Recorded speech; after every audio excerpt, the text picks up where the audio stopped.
The morning mist clung to the valley of Uloma as Aren Nwachi climbed the last ridge overlooking the ancient jungle that no one dared to enter. The villagers called it Ijele Forest, the dwelling place of the forbidden tribe, spirits in human form who vanished a century ago after the Great Fire. Aren's hands trembled as he held the old compass given to him by Elder Ugo, the last living witness to that tragedy. "Find the truth, Aren," Elder Ugo had whispered, "and free us from the curse that keeps the rain from falling." Aren's boots sank into the moist earth as he stepped into the forest. The air smelled of wild honey and decay.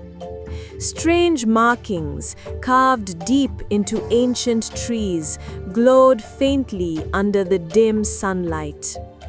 Aren felt unseen eyes following his every move. A soft humming echoed, a woman's voice, melodic yet sorrowful. Aren followed the sound until he reached a river that shimmered with colors like liquid glass. There, beside the water, stood Nara, a young woman with hair as white as moonlight and eyes that seemed to hold centuries. Nara stared at Aren without fear. "You are not supposed to be here," Nara said softly. Aren's heart pounded. "I came for answers," Aren replied. "My people are dying, our crops are dust, and the elders say your tribe cursed us." Nara smiled faintly, sadness flickering in her gaze. "Your people burned our homes," Nara whispered. "We begged for peace, but your ancestors sought our power. So we hid, bound by a vow never to touch the world of men again." Aren lowered his head, ashamed. "Then let me end it. Tell me how to break the curse." Nara's hand brushed the surface of the river. "The curse is not ours," Nara said. "It is yours, born of greed and fear."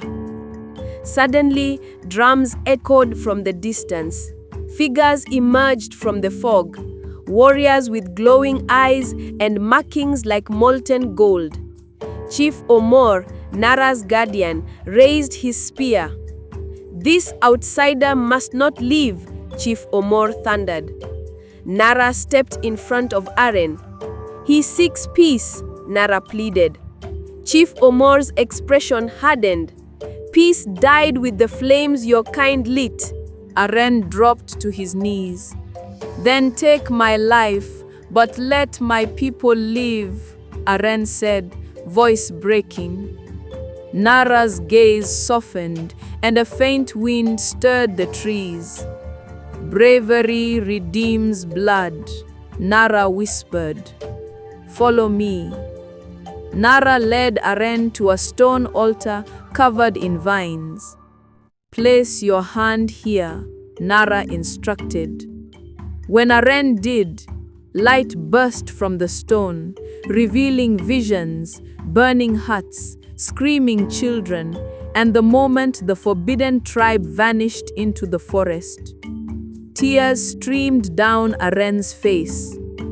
"I see it now," Aren murmured. "The truth." Drums ceased.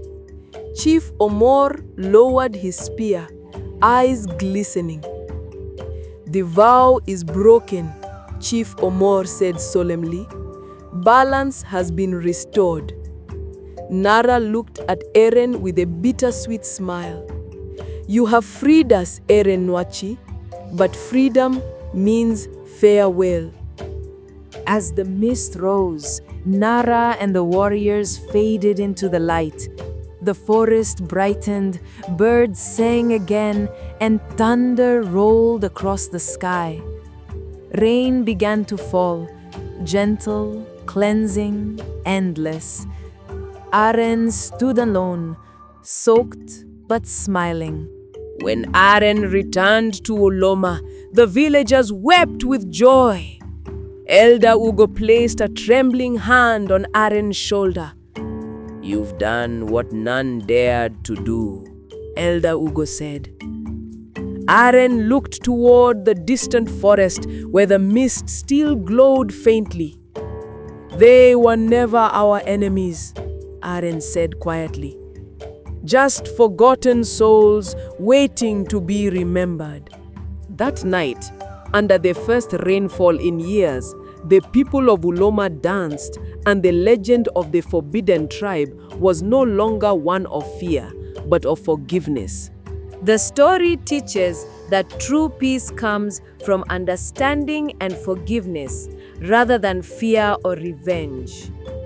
Aren Nwachi's courage to seek the truth shows that healing begins when people confront the past with honesty and compassion. The tale reminds us that only by letting go of hatred and embracing empathy can broken worlds and broken hearts be restored.